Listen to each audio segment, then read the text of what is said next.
4, a saga. Então eu fui proibido de cantar louvores lá com o Bispo Elias, porque teve uma conversa entre ele e o diácono João Berganton, que se ele me colocasse à frente de qualquer ministério, ele não seria bispo. E aí eu fui para disciplina. Eu cheguei lá para conversar com ele, ele falou: não, hoje você não vai cantar, não. Você não vai. A gente chama de ministrar louvor, né? Você não vai ministrar louvor, não, você vai ficar de banco aí e tal, que você precisa de ser curado. Falei, beleza, né? Como eu já estava doutrinado, né? Falei, beleza, eu vou ficar de. Talvez, né? Eu ainda na minha inocência. Talvez Deus precise de tratar isso na minha vida, né? Então vou ficar aqui para ser curado, para ser liberto. E fiquei lá. E você tem que vir em todos os cultos, você não pode faltar nos cultos. E você tem que ficar aqui para você ser ministrado, para você ser purificado, para você ser liberto. Falei, tranquilo, beleza. Comecei aí todos os dias, né? Aí começou os desafios na igreja, os desafios financeiros. Precisava de dadismo. Lembra que eu estou desempregado? Então, os empregos que eu conseguia eram subempregos, né? Lavar um boteco, varrer um lugar, ganhava um dinheirinho para pagar o meu condomínio, para pagar a prestação do meu apartamento do CDHU, porque fazia 3 anos que eu estava desempregado, que eu trabalhava no banco e fiquei desempregado, né? Paguei aluguel, paguei uma série de coisas, né? E acabou todo o meu dinheiro, não tinha mais. A minha fonte de renda era essa daí, fazer serviços pequenininhos aqui, pequenininho ali, para levar pelo menos o leite para minha casa, para os meus filhos, porque meu filho caçula era bebê. Então, eu ia para lá. E dízimo não tinha, meu amor. Dinheiro para dízimo não tinha. Dinheiro para oferta não tinha. O dinheiro que entrava na minha casa era para o meu alimento. E eu descia a pé, economizava o dinheiro. Quando tinha dinheiro, economizava o dinheiro da condução para ir a pé, para honrar ao Deus que eu sirvo, que eu acredito. E beleza. Aí ele começou a cobrar os desafios, né? Que como eu cantava, como eu fazia algumas coisas na igreja, cada setor da igreja tinha um desafio a ser cumprido. Eu falei, não, não tem como. Aí ele falou assim, vai catar latinha. Porque teve uma época que a Renascer teve essa campanha de pegar latinha, né? Ou de vender jornal. Tinha um jornalzinho, mandar vender jornal. Eu falei, não, vou vender jornal não. Se eu sou leproso, e se a Bíblia diz que tudo aquilo que eu tocar é leproso também, e quem tocar nisso, então meu dízimo também tá leproso, não vou catar latinha não.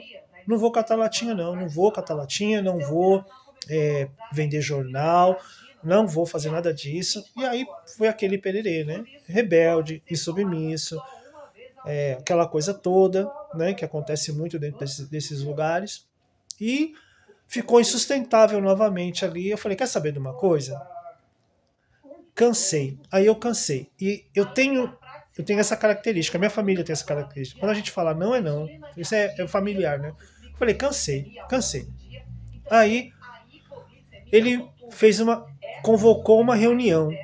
Ele falou, não, você é obreiro e a sua esposa não está vindo na igreja, sua família não está vindo na igreja, pelo menos no domingo, que é o culto da família, é bom que você traga a sua família, né?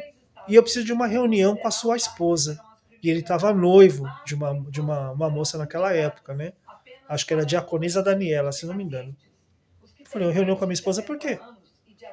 Ele falou, porque eu não vejo a sua esposa aqui. Não vejo a sua esposa aqui. Quero saber, né? O que acontece. Eu falei, por que você quer reunião com a minha esposa? Você tem que falar comigo, você fala comigo. Não, preciso de ter uma reunião com você e com a sua esposa. Eu falei, não vou trazer minha esposa aqui, não. Porque já tinha dado aquela treta com a Silvana, lembra? A Silvana? E ela acompanhou algumas coisas comigo lá na igreja de Jandira, que às vezes ela ia comigo lá em Jandira, né? Nos rolezinhos lá. Às vezes ela conseguia dinheiro, ela conseguia ir comigo lá na igreja de Jandira. Eu falei, e ela é nova convertida. Eu falei, não vai ter como. Se você tiver que falar com a minha esposa, você fala comigo. Aí ele marcou, minha esposa nunca foi, eu nunca chamei a minha esposa e tal. Aí chegou um determinado dia que ele falou assim, então vamos conversar, eu e você e a pastora Daniela. Eu falei, beleza, vamos conversar. Aí nós chegamos na sala dele, eu falei assim, o negócio é o seguinte, o Bispo Elias, acho que ele era pastor ainda, ou ele era bispo, sei lá, acho que ele já tinha sido consagrado a bispo, nem lembro. A partir de hoje eu não faço mais parte da igreja. Aí ele falou, não, você não vai sair da igreja, porque se você sair da igreja, você vai voltar para onde você saiu, ou seja, para o inferno, para o mundo. Eu falei, não, para o inferno eu não vou, porque eu entreguei a minha vida para Cristo.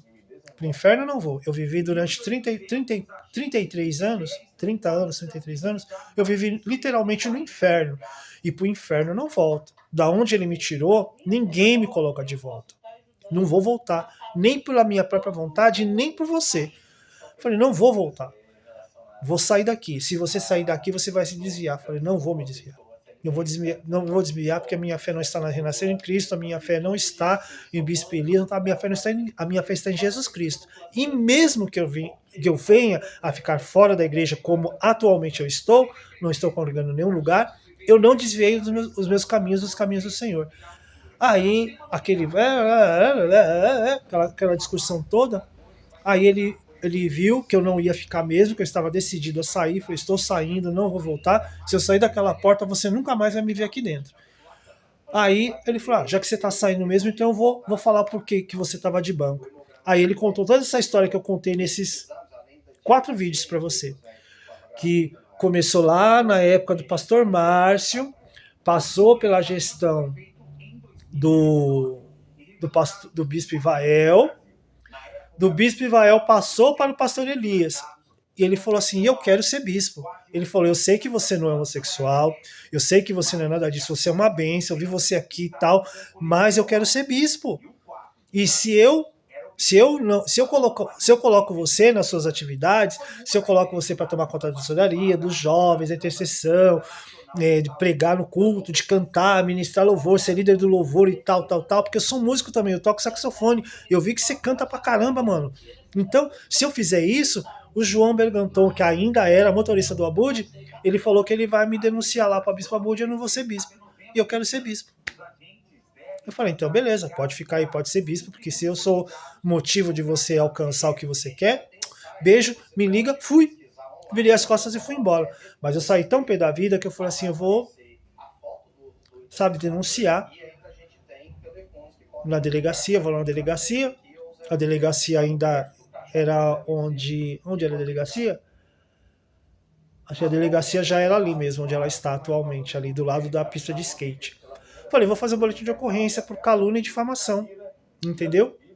E aí nesse meio tempo que eu fui, aí eu lembrei daquilo que a palavra de Deus diz assim, ai daquele por quem vier o escândalo. Eu falei, o escândalo vai vir por mim. E de verdade eu entreguei minha vida para Cristo e eu levo a palavra de Deus como verdade para minha vida. Aí eu falei, não vou não. Não vou não. Né? Já tinha passado o evento do pastor Márcio em 95, 96. Já tinha passado o evento da pastora Lígia lá em Jandira, esposa do pastor Eliseu, que também fez a mesma coisa. Eu tenho uma Bíblia que eu anotei, que eu não contei isso ainda, da pastora Lígia, lá em Jandira. Eu escrevi na minha Bíblia uma humilhação terrível em 97, várias humilhações terríveis lá em 97. Saí de 97, vim de volta para a Igreja Renascer aqui em Itapevi, passei essas 2 situações com esses 2 pastores, o Bispo Ivael e o Bispo Elias. Aí eu falei, bom, se eu não fiz nada em 96, 95, 96, vou deixar que Deus resolva, porque Deus é minha justiça e tal. E passou, e fui embora, saí, nunca mais voltei para Renascer, nunca mais coloquei os pés na Renascer. Então, nesses 4 vídeos, porque tem muito mais babado por aí. Nesses 4 vídeos para você ver como que a subserviência é tão grande, como o racismo é tão grande, como o preconceito é tão grande, como o abuso é tão grande e como que a gente fica fragilizado nessas situações, de quanto que nós somos submetidos a uma série de coisas e que você nem imagina. Aí é muito fácil você ir do outro lado e falar assim, por que você não denuncia? Por que... Os tempos hoje são outros, meu amor. Lá em 96 o tempo era outro. O tempo era muito outro, sabe? As circunstâncias são outras. Não tem como a gente querer aplicar uma lógica num contexto que nós estamos vivendo aqui, naquela época de lá. Entendeu? Hoje está diferente. Hoje a gente tem poder de fala. Hoje a gente... Pouquinho, tá? Porque nós somos descredibilizados ainda, como eu já acabei de dizer aqui no começo do vídeo. É mimimi, é vitimismo. Que vai se colocando de vítima. Mas só quem sabe as dores é quem sofreu. Entendeu? Tem um ditadinho popular que a gente fala bastante, quem apanha nunca esquece, entendeu? E de fato é. Quem levou essas dores todas fui eu, não foi você. Então, no mínimo que você tem que fazer, ou você ter compaixão, ou então você ficar na sua, entendeu? Ou você ficar na sua. Você não viveu a história, quem viveu fui eu, entendeu? Quem sofreu fui eu. Quem sofreu durante todos esses anos e ainda sofre sou eu, entendeu? Então fica de boa. Não, você não viveu? Maravilha. Você está numa igreja legal? Ótimo, maravilha. Fica aí com ela de boa. Eu particularmente não quero mais. Tô estampa. Tô aqui, ó. 61 anos já, né? Não dá, não dá. Aí os convites aqui, vem aqui ser submisso, vem aqui entrar debaixo da cobertura. Isso, entrar debaixo da cobertura quer dizer subserviência. Não, não, não. Entendeu? Então, é mais ou menos isso daí e mais um pouco. Ó, de 90, de 97 que eu saí da Renascer pra cá, eu já passei por outras igrejas, tá? E é a mesma coisa. O sistema é assim, tá bom? Só fica de boa. Fica de boa aí. Quem sabe eu continuo. Tchau.